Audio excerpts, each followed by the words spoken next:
नाशिक महानगरपालिकेच्या हद्दीमध्ये विविध नद्या आहेत.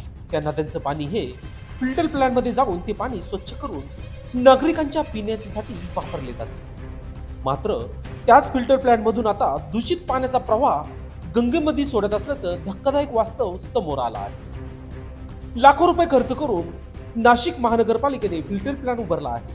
मात्र अशा फिल्टर प्लांट मधून जर दूषित पाणी नदीमध्ये मिसळत असेल तर नागरिकांच्या जीवाशी खेळण्याचा प्रकार सुरू असल्याचं बोललं जात आहे.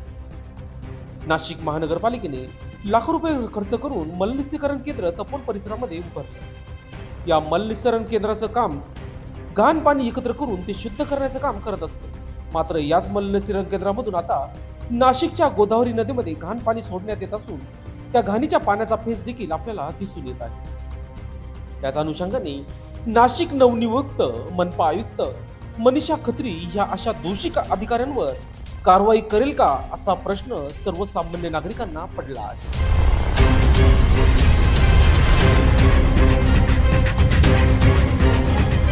ही जी मीटिंग होती ही जनरली फक्त सादरीकरणची मीटिंग होती. याच्यात असे काही निर्णय नाही घेतले, पण याच्यात आम्ही जे सादरीकरण केला की आमचा जे प्लॅन आहे गोदावरी प्रदूषण कमी करण्याचा, त्याच्यात 9 नवीन STP किंवा रिडेव्हलप करायचे आहे STP आपल्याला शहरात. तसेच जे पेरी अर्बन एरिया आहे जसं जे NMRDची हद्दीत येते तिथे पण आता भरपूर डेव्हलपमेंट झाली आहे. तर तिथे पण आता STP प्लांटची गरज आहे. तर ते पण आपल्या NMCचे STP प्लांटशी लिंक करून तो नेटवर्क आपल्याला पूर्ण नेटवर्क आणि STP प्लांट्स ते तयार करायचे आहे. त्यासाठी जी निधीची मागणी आहे पहिल्या टप्प्याची आमची ती 1800 कोटीची आहे आणि ते वेगवेगळे फंडातून आम्ही करणार आहोत. अमृतमध्ये पण आम्ही प्रपोजल तसा दिलेला आहे. त्याची मीटिंग होईल आता स्टेट लेवल टेक्निकल कमिटीची मीटिंग असते त्याच्यात होईल तो. तसेच नॅशनल रिव्हर कन्झर्वेशन NRCD जे आहे तर त्यांच्याकडे पण आमचे प्रस्ताव गेलेले आहे STP बाबतचे. तर तिथून आता आम्ही गोदामध्ये जे प्रस्तावित केले होते तर तिथून पण मंजुरी येण्याची शक्यता आहे लवकरात लवकर.